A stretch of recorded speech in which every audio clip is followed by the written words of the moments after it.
Kairali V ചാനലിലെ എല്ലാ മാന്യ പ്രേക്ഷകർക്കും സക്സസ് ലൈൻ എന്ന ഈ പ്രോഗ്രാമിലേക്ക് ഹാർദവമായ സ്വാഗതം. 3 പേരാണ് ഇന്ന് ഞങ്ങളുടെ അതിഥികൾ. BBMൻ്റെ മാനേജിംഗ് ഡയറക്ടർ ശ്രീ ഫസലുർ റഹ്മാൻ, അദ്ദേഹം കോഴിക്കോട് മുക്കം സ്വദേശിയാണ്. അതുപോലെ തന്നെ മാനേജിംഗ് പാർട്ട്ണർ ശ്രീ അബ്ദുറഹ്മാൻ, അദ്ദേഹം മലപ്പുറം ജില്ലയിലെ തിരൂർ സ്വദേശി. അടുത്തതായി മിസ്റ്റർ മോയിൻകുട്ടി, അദ്ദേഹം മലപ്പുറം ജില്ലയിലെ മഞ്ചേരിയിലാണ്, അദ്ദേഹവും മാനേജിംഗ് പാർട്ട്ണറാണ്. 3 പേരെ ഈ പ്രോഗ്രാമിലേക്ക് ഞാൻ ഹാർദവമായി സ്വാഗതം ചെയ്യുന്നു. Mister Fazlur Rahman, Moinkutty and Abdurahman. Thank you very much.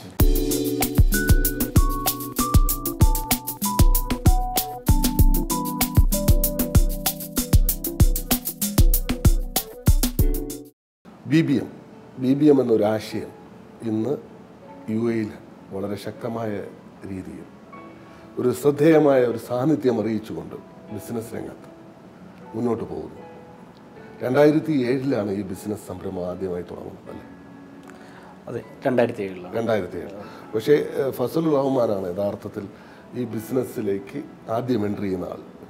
അതെ, കോഴിക്കോട് മുക്കം സ്വദേശി. മുക്കത്തു നിന്നും ഒരു ജോലി എന്ന സ്വപ്നമായിട്ടാണ് ഗൾഫ് രാജ്യത്തേക്ക് വരുന്നത്. തീർച്ചയായിട്ടും. എങ്ങനെയായിരുന്നു ആ ആദ്യത്തെ നമ്മുടെ പ്രവാസ ജീവിതത്തിലേക്കുള്ള യാത്ര? ആദ്യമായിട്ട് ദുബായിലേക്ക് വരുമ്പോൾ ഒരു ജോലി എന്നത് തന്നെയായിരുന്നു ആഗ്രഹം. പിന്നീട് ഒരു ലാൻഡ്സ്കേപ്പിംഗ് കമ്പനി ഇവിടെ സ്റ്റാർട്ട് ചെയ്തത് ശ്രീ കാപ്പൻ ജബ്ബാർ ആൻഡ് മേത്തർ ഷർഫുദ്ദീൻ എന്നിവർ സ്റ്റാർട്ട് ചെയ്ത ഒരു ഫേമിൽ ഞാൻ എൻ്റെ വർക്ക് സ്റ്റാർട്ട് ചെയ്തു. അത് 2 വർഷങ്ങൾക്ക് ശേഷം അവർ പല കാരണങ്ങളാലും കമ്പനി അവർ സ്റ്റോപ്പ് ചെയ്യാനുള്ള തീരുമാനങ്ങളുമായിട്ട് മുന്നോട്ട് പോകുമ്പോൾ അവിടെ നിന്നും ആ കമ്പനി ടേക്ക് ഓവർ ചെയ്തു. അപ്പോൾ ആ സമയങ്ങളിലെല്ലാം ലാൻഡ്സ്കേപ്പിംഗ് മാത്രമായിരുന്നു കമ്പനിയുടെ മെയിൻ ബിസിനസ് മേഖല. പിന്നീട് ഞങ്ങളൊരു 3 വർഷങ്ങൾക്ക് ശേഷം സ്പോർട്സ് കൺസ്ട്രക്ഷനും കൂടെ അതിലേക്ക് ആഡ് ചെയ്തു.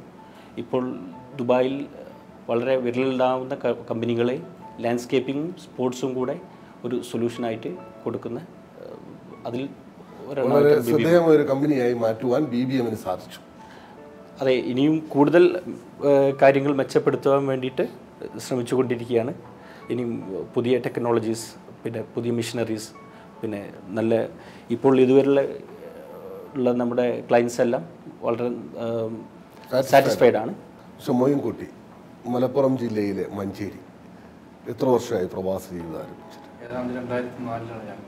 2004. ഫസൽ വർക്ക് ചെയ്ത അതേ കമ്പനിയിലായിരുന്നു. ഞാൻ വന്നതിൻ്റെ ഏതാണ്ട് ഇവിടെ വന്നതിൻ്റെ പിറ്റേന്ന് തന്നെ ഞങ്ങൾ തമ്മിൽ കണ്ടിട്ടിരുന്നു. അതേ കമ്പനി തന്നെയായിരുന്നു വർക്ക് ചെയ്യുന്നത്. സെയിം ആക്ടിവിറ്റീസ് ആയിരുന്നു ചെയ്തിരുന്നത് ഞങ്ങൾ. പിന്നെ 2004 ശേഷം ഞാൻ വേറൊരു കമ്പനിയിലേക്ക് മാറി. ആ കമ്പനിയിൽ ഉണ്ടാകുമ്പോൾ തന്നെ ഞങ്ങൾ ഒന്നിച്ച് താമസിച്ചിരുന്നു. അപ്പോൾ ആ സമയത്ത് ഉണ്ടായ ആശയമാണ് ഇങ്ങനൊരു കമ്പനി. മിസ്റ്റർ അബ്ദുറഹ്മാൻ, മലപ്പുറം ജില്ലയിലെ തിരൂർ, 2 സുഹൃത്തുക്കളുടെ ഇടയിൽ താങ്കളും ഒന്ന് ജോയിൻ ചെയ്തു. ഒരു ബിസിനസ് വിഷൻ ഉണ്ടായിരുന്നു താങ്കൾക്ക്? അതെ. ഇതിനു മുമ്പ് നേരത്തെ ബിസിനസ് രംഗത്തേക്ക് ഉണ്ടായിരുന്നു? ആദ്യം ഗാർമെൻറ്റ്സ് ആയിരുന്നു. പിന്നെ അതിൽ 15 വർഷത്തോളം അത് ചെയ്തു. പിന്നീടുള്ള നാട്ടിൽ പോയി വന്നിട്ട് ഫസലിൻ്റെ കൂടെ 2007 ഞാനത് സ്റ്റാർട്ട് ചെയ്യാനുള്ള ഒരു പരിപാടി ഫസലിനോട് പറഞ്ഞിരുന്നു. മൊയിനുണ്ടായിരുന്നു, നമ്മൾ മൂന്നാളും ഇരുന്ന് അതിങ്ങനെ ഉണ്ടായിരുന്നു.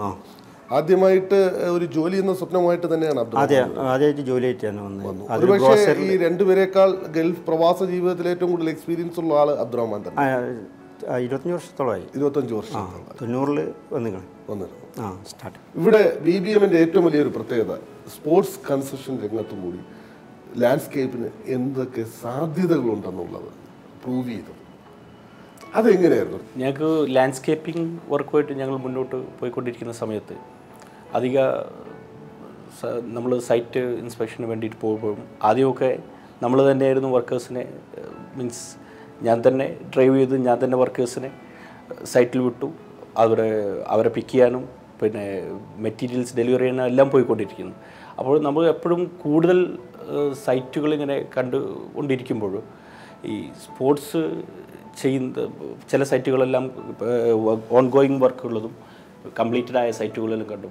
റണ്ണിങ് ട്രാക്കും ഇപ്പോൾ TV-യിൽ കാണുന്നതും അല്ലാതെ ഇവിടെ വർക്ക് നടക്കുന്നത് കണ്ടു. അതിനോട് വല്ലാത്തൊരു ക്രേസായിരുന്നു. ഇതെങ്ങനെയായിരുന്നു ചെയ്യുന്നത്. അതിനുശേഷം അതിൻ്റെ പുറകെ ഒരുപാട് പഠനം നടത്തി, ഒരുപാട് വിദേശ യാത്രകൾ നടത്തി, പിന്നെ അതിനുള്ള കമ്പനികളെയും പിന്നെ മെറ്റീരിയൽ സോഴ്സിങ്ങും അത് ചെയ്യാൻ വേണ്ടി ട്രെയിനിങ് വിദേശത്തു നിന്ന് വളരെ പിന്നെ ചൈനയിൽ നിന്നും തുർക്കിയിൽ നിന്നും എല്ലാം എഞ്ചിനീയേഴ്സിനെ കൊണ്ടുവന്നു. ഇവിടെ മാസങ്ങളോളം അവരെ താമസിപ്പിച്ചു. അങ്ങനെ നമ്മുടെ ആൾക്കാരെ ട്രെയിൻ ചെയ്തെടുത്തു. ഇങ്ങനെ ഒരുപാട് എഫേർട്ട് എടുത്തതിന് ശേഷമാണ് ഞങ്ങൾ സ്പോർട്സ് കൺസ്ട്രക്ഷനിലേക്ക് പിന്നീട് ഡൈവേർട്ടായത്. ഈ സ്പോർട്സ് ലാൻഡ്സ്കേപ്പിംഗ് എന്ന് പറയാം അല്ലേ? സ്പോർട്സ് ലാൻഡ്സ്കേപ്പിംഗ് ടോട്ടൽ സൊല്യൂഷനാണ്. Total outside infrastructure. ഇപ്പോൾ ഒരു സ്കൂളായാലും ഒരു വില്ലയായാലും അതിൻ്റെ ഔട്ട്സൈഡിൽ നമുക്ക് അവിടെ ഹാർഡ്സ്കേപ്പിംഗ് വരാം. ഇപ്പോൾ മിക്ക എല്ലാ കൊമേഴ്ഷ്യൽ അല്ലെങ്കിൽ ഇൻഡിവിജ്വൽ വില്ലാസിലും എല്ലാം അവിടെ സ്പോർട്സ് ഫെസിലിറ്റി വേണ്ടി വരും. പിന്നെ ലാൻഡ്സ്കേപ്പിംഗ്, നാച്ചുറൽ ലാൻഡ്സ്കേപ്പിംഗ് വേണ്ടി വരും. ആർട്ടിഫിഷ്യൽ ചില സ്ഥലങ്ങളിൽ സപ്പോസ് ഇപ്പോൾ ഷെയ്ഡുള്ള സ്ഥലങ്ങളിൽ നമ്മുടെ നാച്ചുറൽ ഗ്രാസ് വളരില്ല. അപ്പോൾ അവിടെ ഗ്രീനറി വേണമെങ്കിൽ നമുക്ക് ആർട്ടിഫിഷ്യലേ സൊല്യൂഷൻ ഉള്ളൂ. ചില സ്ഥലങ്ങളിൽ വാട്ടർ ഉണ്ടാവില്ല, അപ്പോൾ അവിടെ ആർട്ടിഫിഷ്യൽ. ഇതെല്ലാം കൂടെ മിക്സ് സൊല്യൂഷൻ ഞങ്ങളിപ്പോൾ പ്രൊവൈഡ് ചെയ്തുകൊണ്ടിരിക്കുന്നത്. നമ്മൾ ഇപ്പോൾ സ്കൂളിൻ്റെ പ്രത്യേകിച്ച് ഒരു സ്കൂളിൻ്റെ നമ്മൾ എടുക്കുകയാണെങ്കിൽ ആ ലാൻഡ്സ്കേപ്പിംഗ് ആ ഒരു സ്പോർട്സ് ട്രാക്കിലേക്ക് നമ്മൾ എങ്ങനെയാണ് അതിന് ഡിസൈൻ ചെയ്യുന്നത്? ഡിസൈൻ ചെയ്യുന്നത് നമ്മളിപ്പോൾ ഒരു സ്പേസാണ്, ഒരു ടോട്ടൽ സ്പേസ് ആയിരിക്കും. അപ്പോൾ ഒരു കൺസ്ട്രക്ഷൻ കംപ്ലീറ്റ് ചെയ്യുന്നതിന് മുമ്പ് തന്നെ ഒരു പ്രീ പ്ലാൻ ഉണ്ടായിരിക്കും. നമ്മളെ വലിയൊരു ചാലഞ്ച് എന്ന് വെച്ചാൽ നമ്മൾ ഒരു സ്ഥലത്ത് പോയി അവിടെ കണ്ട് നമ്മൾ ചിലപ്പോൾ ഒരു കൺസൾട്ടൻറ്റോ ഒരു ആർക്കിടെക്റ്റോ അല്ലെങ്കിൽ അതിൻ്റെ ഒരു സീനിയർ ഡിസൈനേഴ്സ് പറഞ്ഞു കൊടുത്തതിനപ്പുറം കൂടുതൽ നമുക്ക് എന്തെങ്കിലും ചെയ്യാനുണ്ടെങ്കിൽ അത് ക്ലയൻറ്റിനോട് അഡ്വൈസ് ചെയ്യും. അഡ്വൈസ് ചെയ്തതിന് ശേഷം അത് ഫൈനൽ ഒരു മാസ്റ്റർ പ്ലാൻ, ഒരു റിവൈസ്ഡ് മാസ്റ്റർ പ്ലാൻ ഉണ്ടാക്കിയിട്ട് കൊടുത്തിട്ട് അതിനനുസരിച്ചാണ് നമ്മൾ ഇനീഷ്യലി വർക്കിംഗ് സ്റ്റാർട്ട് ചെയ്തത്. അപ്പോൾ അതിന് വേണ്ടിയിട്ടുള്ള ഒരു ബഡ്ജറ്റാണ് ചിലപ്പോൾ ബഡ്ജറ്റ് കോൺസ്ട്രെയിൻസ് ആയിരിക്കും, ചിലപ്പോൾ ഒരു പർട്ടിക്കുലർ എമൗണ്ടിലേക്ക് നിർത്തേണ്ടി വരും. പല കാറ്റഗറി ഉണ്ട്. ഇത് ഒരുപാട് കാറ്റഗറി ഉണ്ട്. ഇപ്പോൾ നമ്മൾ തന്നെ ഈ സ്പോർട്സ് ഫീൽഡ് ചെയ്യുമ്പോൾ സ്പോർട്സ് ഫീൽഡ് തന്നെ ഇപ്പോൾ ടർഫാണ് ചെയ്യുന്നതെങ്കിൽ ആ ടർഫിൽ തന്നെ ഒരുപാട് ക്വാളിറ്റി നമുക്കറിയാം. ഇതൊക്കെ കൂടെ ഇൻകോർപ്പറേറ്റ് ചെയ്തിട്ടുള്ള ഒരു ഡിസൈൻ, നമ്മൾ ഇനീഷ്യൽ ഡിസൈൻ നമ്മളെ ഭാഗത്ത് നിന്ന് കൊടുക്കും.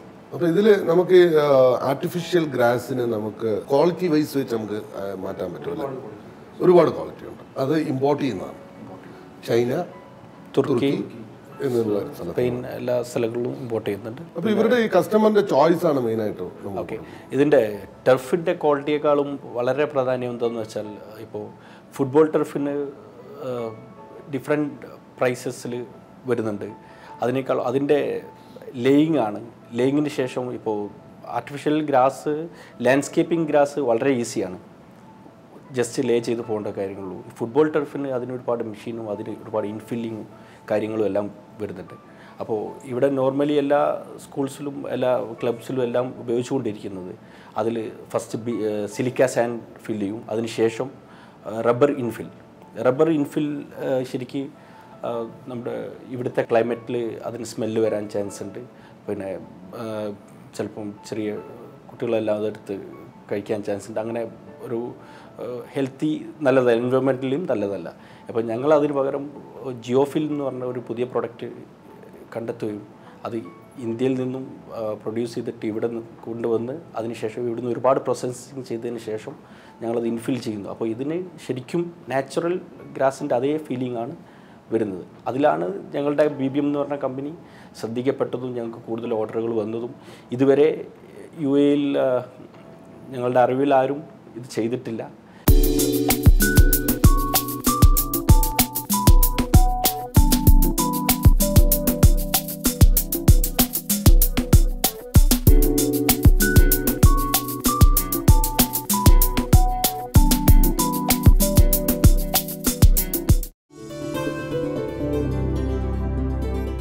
ആദ്യത്തെ പ്രോജക്റ്റ് ഏതായിരുന്നു? ഇവിടുത്തെ ഫസ്റ്റ് ജോബിന് വന്നപ്പോൾ ഫസ്റ്റ് ഞങ്ങളുടെ പ്രൊജക്റ്റ് ശ്രീ ഇബ്രാഹിം ഹാജിയുടെ ഗൾഫേഷ്യൻ സ്കൂളിൽ നിന്നുള്ള ഷാർജ ഗൾഫേഷ്യൻ സ്കൂളായിരുന്നു. അവിടെ ലാൻഡ്സ്കേപ്പിംഗ് മാത്രമായിരുന്നു. അന്ന് ഞങ്ങൾ സ്പോർട്സ് ഫീൽഡിലില്ലായിരുന്നു. അപ്പോൾ 10 വർഷങ്ങൾക്ക് മുമ്പ് ഇപ്പോഴും അന്ന് ഞങ്ങൾ പ്ലാൻ ചെയ്ത ട്രീസ് എല്ലാം ഇപ്പോഴും അവിടെ വളരെ വലുതായിട്ട് അത് കാണുമ്പോൾ തന്നെ നമുക്കൊരു വളരെയധികം സാറ്റിസ്ഫാക്ഷൻ ഉണ്ട്. അന്നൊക്കെ വളരെ ബുദ്ധിമുട്ടിയിട്ട് ആണ് ഞങ്ങൾ അതിൻ്റെ ഇറിഗേഷൻ സിസ്റ്റം കാര്യങ്ങൾ ഇതെല്ലാം ഞങ്ങളും പഠിച്ചുകൊണ്ടിരിക്കുകയായിരുന്നു. പക്ഷേ അദ്ദേഹം വളരെ നല്ലൊരു അവസരം തന്നു, നല്ലൊരു സ്റ്റാർട്ടിങ്ങിൽ തന്നെ. അത് പിന്നീട് കമ്പനിക്ക് അതൊരു വലിയ മുതൽക്കൂട്ടായി. ഞങ്ങൾക്കൊരു പ്രൊഫൈലിൽ ഫസ്റ്റ് നെയിം ആഡായി വന്നു. ഇപ്പോൾ അന്ന് 10 വർഷങ്ങൾക്ക് മുമ്പ് ചെയ്തതിന് ശേഷം ഇപ്പോഴും ഒരു ജസ്റ്റ് 6 മന്ത് ബാക്ക് വരെ ഞങ്ങൾ സ്പോർട്സ് കൺസെഷൻ തുടങ്ങിയതിന് ശേഷം അവിടെ പ്രൊജക്ട്സ് പലരും റണ്ണിങ് ട്രാക്കായിട്ടും സ്പോർട്സ് ഫീൽഡായിട്ടും ഞങ്ങൾ ചെയ്തിട്ടുണ്ട്. ഇനിയും അവരുടെ സ്കൂളുകൾ വരുന്നുണ്ട്, ഞങ്ങൾ തന്നെ ആയിരിക്കും ചെയ്യുന്നത്.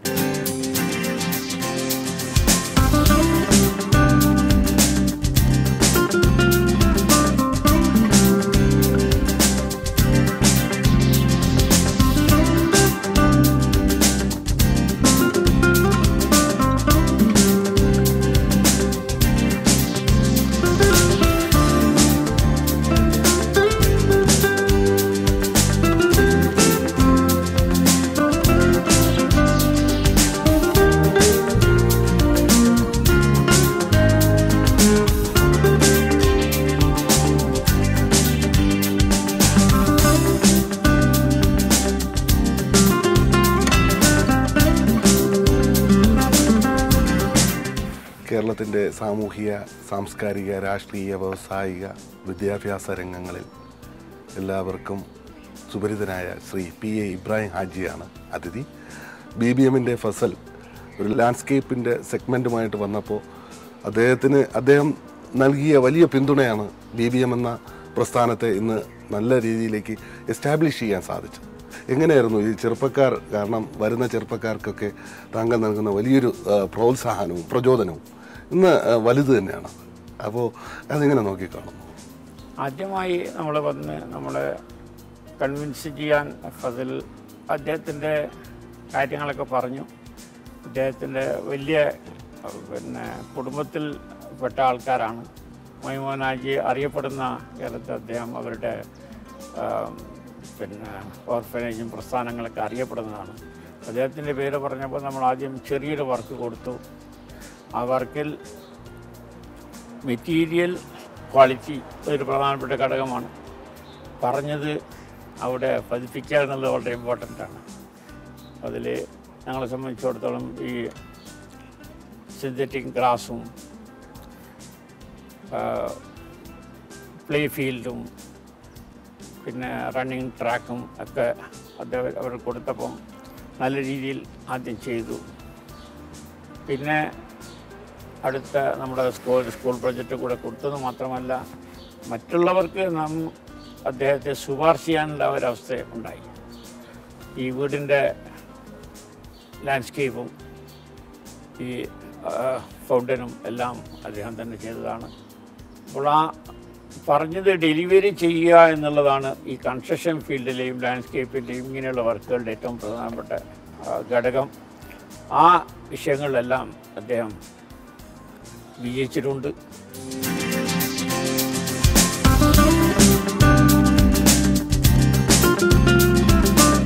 ഫസൽ എന്ന് പറഞ്ഞാൽ ഞങ്ങളുടെ ഗ്രൂപ്പിനെ സംബന്ധിച്ചിടത്തോളം അദ്ദേഹത്തിൻ്റെ ഗാർഡൻ വേൾഡ് അത് ഞങ്ങൾക്കൊരു ബ്രാൻഡായിട്ട് മാറിയിരിക്കുകയാണ്.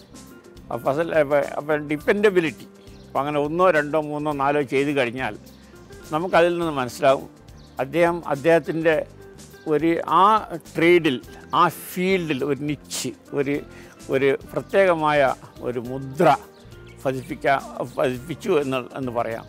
ഈ പാത തുടർന്നാൽ കേരളത്തിലെ മറ്റുള്ള യുവ സംരംഭകർക്കും വലിയൊരു റോൾ മോഡലായി മാറട്ടെ എന്ന് ഞാൻ ആശംസിക്കുകയാണ്.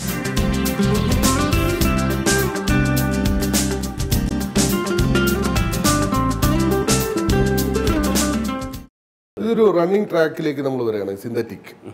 അപ്പോൾ ഇവിടുത്തെ മണ്ണ് പൂഴി മണ്ണാണ്. അപ്പോൾ നമ്മൾ അത് എങ്ങനെയാണ് അത് കൺസ്ട്രക്ഷൻ ചെയ്യുന്നത്? ഫസ്റ്റ് നമ്മൾ അതിന് ബേസ് നമ്മുടെ കോൺക്രീറ്റോ അല്ലെങ്കിൽ അസ്ഫാൾട്ട് മീൻസ് ടാറിങ് അത് ചെയ്തതിന് ശേഷം അതിൻ്റെ മുകളിലേക്കാണ് റബ്ബർ ലിങ് EPDM അല്ലെങ്കിൽ SBR ചെയ്യുന്നത്. അപ്പോൾ സോയിൽ ഫസ്റ്റ് തന്നെ നമ്മുടെ ഈ ആസ്ഫാൾട്ടിലോ ഇതിലോ പാക്ക് ചെയ്ത് പോകുന്നുണ്ട്. തീർച്ചയായും ഈ ഒരു സിന്തറ്റിക് ട്രാക്കിലേക്ക് നമ്മൾ കാണാൻ കഴിഞ്ഞു, അത് ചെയ്തിട്ടുണ്ട് ഒരുപാട് സ്കൂളുകളിലേക്ക് കുട്ടികൾക്ക്. അപ്പോൾ അത് എങ്ങനെയാണ് അത് ചെയ്യുന്നത്? സിന്തറ്റിക് ട്രാക്ക് ഈ ഫസ്റ്റ് തന്നെ നമ്മുടെ സോയിൽ ലെവൽ ചെയ്തതിന് ശേഷം നമ്മുടെ കോൺക്രീറ്റ് ചെയ്യും. കോൺക്രീറ്റ് ചെയ്തതിന് ശേഷം പിന്നെ അതിൻ്റെ മുകളിൽ ഡിഫറെൻറ്റ് സ്പെസിഫിക്കേഷൻ ഉണ്ട് സിന്തറ്റിക് ട്രാക്കിന്. എന്നാലും കോമൺ ആയിട്ട് നടക്കുന്നത് EPDM ആണ്. EPDM ആണെങ്കിൽ ഫസ്റ്റ് നമ്മൾ ഒരു 10 സെൻറ്റിമീറ്ററോളം ബേസ് SBR എന്ന് പറഞ്ഞാൽ റബ്ബർ ഗ്രാനുൾസ് ആണ്, ബ്ലാക്ക്, അതിന് കോസ്റ്റ് കുറവാണ്. അത് ചെയ്തതിന് ശേഷം അതിൻ്റെ മുകളിൽ 6 mm ആയിട്ട് EPDM എന്ന് പറഞ്ഞാൽ റെഡ് കളർ അത് ലേ ചെയ്യും. അതിനുശേഷം ലേയിങ് ഇതിൻ്റെ മാർക്കിങ് കാര്യങ്ങളെല്ലാം വരും. ഇവിടെ ഒരുപാട് ഇൻഡോർ സ്റ്റേഡിയംസ് അതും ചെയ്തിട്ടുണ്ട്. ഞങ്ങൾ ഇപ്പോൾ മിക്കവാറും ചെയ്യുന്ന എല്ലാ സ്കൂളുകളിലും ഇപ്പോൾ അതുണ്ട്. ഇപ്പോൾ എന്താ വെച്ചാൽ ഇപ്പോൾ സ്കൂളുകൾക്ക് കമ്പൽസറി ആയിട്ട് ഇൻഡോർ ഉണ്ടാവും, ഹാളുണ്ടാവും. കാരണം ഇവിടുത്തെ ചൂടറിയാലോ. മിക്കവാറും മൾട്ടി യൂസേജ് ആയിരിക്കും. അപ്പോൾ ഒരേ ഇൻഡോർ ഹാളിൽ തന്നെ നമ്മളെ ബാസ്കറ്റ് ബോൾ, ടെന്നീസ്, അതുപോലെ എല്ലാം ഒന്നിച്ച് മിക്സ് ആക്കിയിട്ട് പല കളറിലുള്ള ലൈൻസ് ഇട്ടിട്ട് മൾട്ടിപർപ്പസ് സൗണ്ട് പ്രൂഫ് ഒക്കെ ചെയ്യുന്ന മ്യൂസിക്, ഡാൻസിൻ്റെ ഹാൾസ് എല്ലാം ചെയ്യുന്നുണ്ടെന്നുള്ളത് BBMൻ്റെ ഏറ്റവും വലിയൊരു പ്രത്യേകതയായിട്ട് എനിക്ക് തോന്നി. കസ്റ്റമർ സാറ്റിസ്ഫാക്ഷൻ എന്ന് പറയുന്നത് 100% ആണ്. 100% തന്നെ പറയാം. പിന്നെ ഞങ്ങളുടെ കസ്റ്റമർ വളരെ കുറവാണ്, നമ്പറിൽ എണ്ണാവുന്ന കസ്റ്റമേഴ്സ്, റിപ്പീറ്റ് ഓർഡറാണ് ഞങ്ങൾക്ക് വന്നുകൊണ്ടിരിക്കുന്നത്.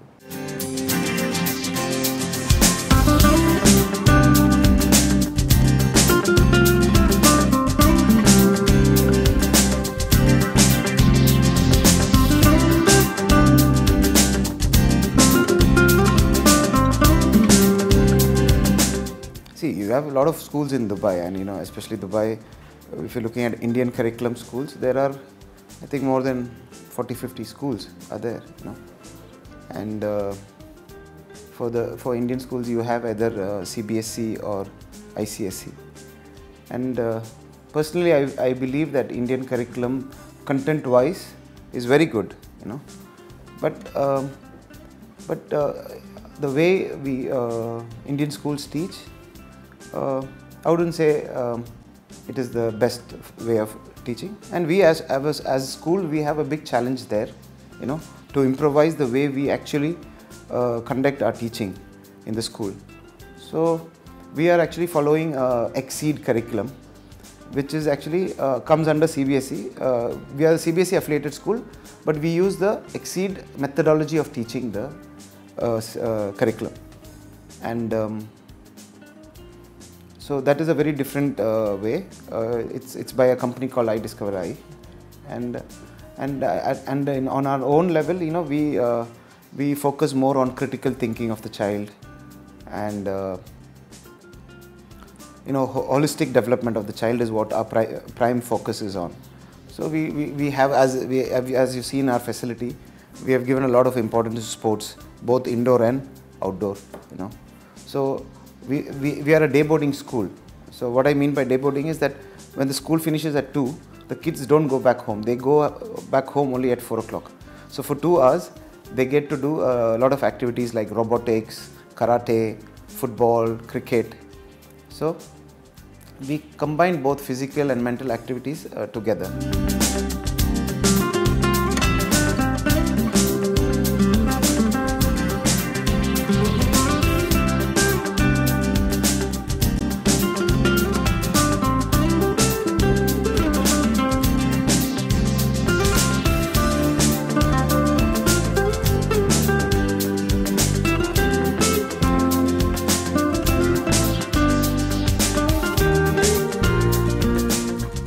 Yeah, the outdoor facility that we have, the synthetic track and the football and cricket pitch, it is done by BBM. And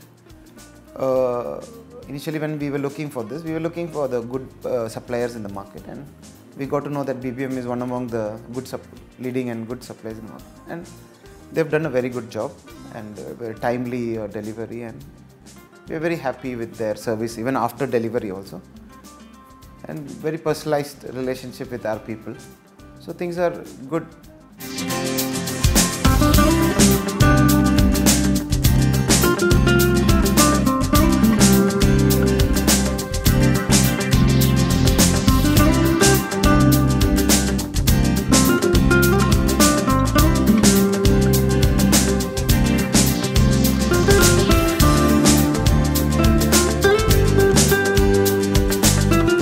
Dubai has changed so much in these last 19 years. As a city, it is very big now. It is all the way up to after Jebel Ali, up to Guntoot, the city is there, and even it has grown in all directions. So, and I think the working culture has changed in Dubai. Previously, you see in the beginning, almost 90% of the companies used to take a mid-break. It was the tradition here, but now I think that do not exist anymore. Maybe only in a small percentage it exists now. Majority of the companies are working straight shift, and I feel it is very good. And like before, we used to have a lot of things have changed. If you're looking at personal level, like we have Thursday, Friday as holiday before. Now it is Friday, Saturday. So we have the whole thing has evolved, into a very international, safe, and very fast growing city. ഇവിടെ നമ്മൾ BBMന്റെ ഒരു branch ഖത്തറിലും ഉണ്ടല്ലോ. അതെ, ഇപ്പോൾ പുതുതായിട്ട് start ചെയ്തതാണ്. അവിടെ garden centre എന്ന് പറഞ്ഞുള്ള ഒരു ഇൻഡോർ പ്ലാന്റ്സും ലാൻഡ്സ്കേപ്പിംഗ് കൂടെ ഡീൽ ചെയ്തിരിക്കുന്ന ഒരു ബിഗ് ഷോറൂമും കാര്യങ്ങളും എല്ലാം അവർക്കുണ്ട്. വളരെ പഴക്കമുള്ള കമ്പനിയാണ്. നമ്മളവരും കൂടെ ഒരുമിച്ചൊരു പുതിയ സംരംഭം ഇപ്പോൾ റണ്ണിങ് ആണ് ഫേം. എന്നാലും ഞങ്ങളുടെ ബാക്കിയുള്ള വർക്കുകളെല്ലാം നടക്കുന്നുള്ളൂ. BBMന്റെ ഒരു ചലഞ്ചിങ് വർക്കായിട്ട് ഏറ്റെടുത്ത ഏത് വർക്കാണ്? ഞങ്ങളുടെ ഫസ്റ്റ് ടൈമിൽ ഞങ്ങൾക്ക് ഇതിൽ ഏറ്റവും കൂടുതൽ അവസരങ്ങൾ തന്നത് റാഫൽസ് ഇൻ്റർനാഷണൽ സ്കൂളാണ്. ഇവിടുത്തെ നമ്പർ 10 വരാവുന്ന UAE തന്നെ നമ്പർ 10 വരാവുന്ന സ്കൂളാണ്. റാഫൽസ് ഇൻ്റർനാഷണൽ സ്കൂളിൽ അവർ ഫസ്റ്റ് തന്നെ ഞങ്ങൾക്ക് 5000 സ്ക്വയർ മീറ്റർ ഗ്രൗണ്ട്, ഞങ്ങളുടെ ഈ സ്പോർട്സ് വിങ് സ്റ്റാർട്ട് ചെയ്ത ഉടനെ തന്നെ അവർ ഞങ്ങളുടെ ചെറിയ വർക്ക്, ഈവൻ ഒരു 500 ദിർഹംസിൻ്റെ ഒരു വെൽഡിങ്ങിന് വേണ്ടിയിട്ട് ഞങ്ങൾ റാഫൽസ് ഇൻ്റർനാഷണൽ സ്കൂളിലേക്ക് എൻ്റർ ചെയ്തതാണ്. ഇപ്പോൾ മോർ ദാൻ 10 മില്യൺ വർക്ക്സ് ഞങ്ങളവിടെ കംപ്ലീറ്റ് ചെയ്തു. റൂഫ് ഗാർഡൻ അല്ലെങ്കിൽ റൂഫ് ഷെയ്ഡിങ് അതിലും നമ്മൾ വർക്ക് ചെയ്യുന്നുണ്ട്. അത് എന്തൊക്കെയാണ് ചെയ്തത്? മിക്കവാറും സ്ഥലത്ത് ഇപ്പോൾ നമുക്കറിയാം ടോപ്പ് റൂഫ് മൊത്തം ഓപ്പണായി. ഇവിടെ നമ്മുടെ നാട്ടിലത്തെ പോലെ സ്ലോപ്പ് റൂഫില്ല. അപ്പോൾ ഈ ഫ്ലാറ്റ് റൂഫിൽ എന്ത് ചെയ്യാം? അങ്ങനെ 1-2 പ്രോജക്ട്സ് തുടക്കത്തിൽ തന്നെ ഞങ്ങളങ്ങനെ സ്റ്റഡി ചെയ്തിട്ട് അത് പഠിച്ചതിന് ശേഷം അവിടെ ഇംപ്ലിമെൻറ്റ് ചെയ്തതാണ്. ഇപ്പോൾ ഓപ്പൺ പ്ലേ ഏരിയാസ്, ടോപ്പിൽ റൂഫ് പ്ലേ ഏരിയാസ്, ആ റൂഫ് പ്ലേ ഏരിയാസ് ചെയ്യുമ്പോൾ പ്രധാനമായിട്ടും അവിടെ നമുക്ക് ഷെയ്ഡ് ചെയ്യേണ്ടി വരും. കാരണം ഹൈറ്റ് കൂടുന്നതും ഈ ചൂട് കൂടി വരും, താഴത്തിനേക്കാളും അധികം ഈ ടെമ്പറേച്ചർ ഉണ്ടാവും. അപ്പോൾ അത് അഡ്ജസ്റ്റ് ചെയ്യാൻ വേണ്ടിയിട്ട് മുകളിൽ പ്രത്യേകതരം ഷെയ്ഡും, ആ ഷെയ്ഡിന് തന്നെ വെറൈറ്റി ഓഫ് ഡിസൈൻസ് ഉണ്ടാവും. അതും കൂടെ ചെയ്തിട്ടാണ് ഇപ്പോൾ സാധാരണ ഇങ്ങനത്തെ ഏരിയാസ് യൂസ് ചെയ്യുന്നത്. ഇപ്പോൾ ഇവിടെ അടുത്ത് ഒരു വില്ലാസിൽ നമ്മൾ അവിടെ ഏറ്റവും വലിയ സ്പേഷ്യസ് ആയിട്ട് ഇടയ്ക്ക് അബുദാബിയിൽ ചെയ്തിരുന്നുണ്ട് ഒരു പ്ലേ ഗ്രൗണ്ടും ഒക്കെ ആയിട്ടുള്ള വലിയൊരു പ്രോജക്റ്റ്. അതെ, അബുദാബിയിലെ വില്ലയിൽ ഒരു വലിയ പ്രോജക്റ്റ് അല്ലായിരുന്നു അത്. ഒരു മീൻസ് വളരെ ചെറിയ സ്പേസിൽ ഒരു സ്പോർട്സ് ഫെസിലിറ്റിയും ലാൻഡ്സ്കേപ്പിങ്ങും എല്ലാം കൂടെ. അത് ഷാർജ മെഗാമാളിൻ്റെ ഓണർ വീടായിരുന്നു. ആ സ്പേസിങ്ങിനായിരുന്നു ഇമ്പോർട്ടൻറ്റ്. അതിൻ്റെ പ്രൊജക്റ്റിൻ്റെ വാല്യൂ അല്ലെങ്കിൽ മറ്റുള്ള അതിൻ്റെ സൈസ് കൊണ്ടല്ലായിരുന്നു. അപ്പോൾ വളരെ ചെറിയ സ്ഥലത്ത് വളരെ മനോഹരമായിട്ട് അവരെ യൂസിന് ചെയ്യാൻ പറ്റുന്ന രീതിയിൽ അത് ചെയ്യാൻ പറ്റും, ചെയ്തു കൊടുത്തു. ഫ്യൂച്ചർ പ്ലാൻസ് ഞങ്ങളിപ്പോൾ ഈ സ്പോർട്സ് ലാൻഡ്സ്കേപ്പിംഗ് ഇങ്ങനത്തെ ഒരു റണ്ണിങ് ഇതിലാണ് ഇപ്പോൾ നടന്നുകൊണ്ടിരിക്കുന്നത്. ഇനി ഒരു സ്പോർട്സ് ക്ലബ്സ് സ്റ്റാർട്ട് ചെയ്യണമെന്ന് വളരെയധികം ആഗ്രഹമുണ്ട്. അതിന് വേണ്ടിയിട്ട് ഞങ്ങൾ മാർക്കറ്റ് സർവേയും കാര്യങ്ങളെല്ലാം നടന്നുകൊണ്ടിരിക്കുകയാണ്. അപ്പോൾ എല്ലാ ഫെസിലിറ്റീസും ടെന്നീസ് കോർട്ട്, ഫുട്ബോൾ കോർട്ട്. അപ്പോൾ അതിൻ്റെ വളരെ ചെറിയ തുടക്കം കുറിക്കാൻ വേണ്ടിയിട്ട് ഞങ്ങൾ UAE തന്നെ സ്ഥലം അന്വേഷിച്ചുകൊണ്ടിരിക്കുന്നുണ്ട്. അതേപോലെ ഇനി ഖത്തറിൽ കിട്ടുമ്പോൾ അങ്ങനെ അതൊരു നല്ല ഫേമാക്കിയിട്ട് കുറച്ചും കൂടെ നല്ല പാർട്ട്നേഴ്സിനെയും എല്ലാം ഉൾപ്പെടുത്തിക്കൊണ്ട് ഒരു വലിയ സംരംഭമാക്കി മാറ്റി ഇന്ത്യയിലേക്കും ഇവിടെ GCC കൺട്രി എല്ലാ സ്ഥലങ്ങളിലേക്കും വ്യാപിപ്പിക്കണമെന്നുള്ള ആഗ്രഹമാണുള്ളത്, മനസ്സിലുള്ളത്. നമ്മൾ വളരെ വ്യത്യസ്തമായൊരു മേഖലയിലേക്ക് 3 ചെറുപ്പക്കാരുടെ ഒരു എഫേർട്ട്. ഞങ്ങളുടെ എഫേർട്ടിന് പുറമെ പിന്നെ കൂടുതലും ഞങ്ങളുടെ സ്റ്റാഫിൻ്റെ അന്ന് തുടക്കം മുതലുള്ള സ്റ്റാഫ് ഇപ്പോഴും ഞങ്ങളുടെ കൂടെയുണ്ട്. അപ്പം അവരുടെ എഫേർട്ടും ഇപ്പോൾ ഞങ്ങളുടെ കമ്പനിയിൽ ഇപ്പോൾ സൈറ്റ് സൂപ്പർവൈസിങ് കാര്യങ്ങളും എല്ലാം ചെയ്യുന്ന കമ്പനിയുടെ സ്റ്റാർട്ടിങ് മുതൽ, അതിനുശേഷം ഒരുപാട് എൻജിനീയേഴ്സ് വന്നു, കാര്യങ്ങൾ വന്നു. എന്നാലും ഒരു ഷെരീഫ് എന്ന് പറഞ്ഞ വ്യക്തി ഇപ്പോഴും ഞങ്ങളുടെ കൂടെ തന്നെ. അതേപോലെ ഇവിടെ ഓഫീസ് ഹാൻഡിൽ ചെയ്യുന്ന ഹബീബ് ഇപ്പോൾ ഈ കമ്പനിയുടെ ഒരു മിഡ് 5 years ബാക്കാണ് വന്നത്. എന്നാലും ഒരു ടൈമോ കാര്യങ്ങളോ ഇല്ലാതെ ഞങ്ങളുടെ അതേപോലെ തന്നെ എല്ലാവരും കൂടി വർക്ക് ചെയ്യുന്ന ഞങ്ങളുടെ 3 പേരുടെ മാത്രം എഫേർട്ടല്ല, അവരും കൂടെ എഫേർട്ടാണ്. ഇനി ഒരുപാട് ആളുകൾ കമ്പനിയിൽ ഇപ്പോൾ ഉണ്ട്. അങ്ങനെ എല്ലാവരും ഒരേപോലെ എഫേർട്ട് എടുക്കുന്നുണ്ട്. വളരെ സന്തോഷം തിരക്കേറിയ ഈ സമയത്തും ഞങ്ങൾക്ക് വേണ്ടി ഇങ്ങനെ ഒരു അഭിമുഖം തന്നതിൽ. Thank you very much.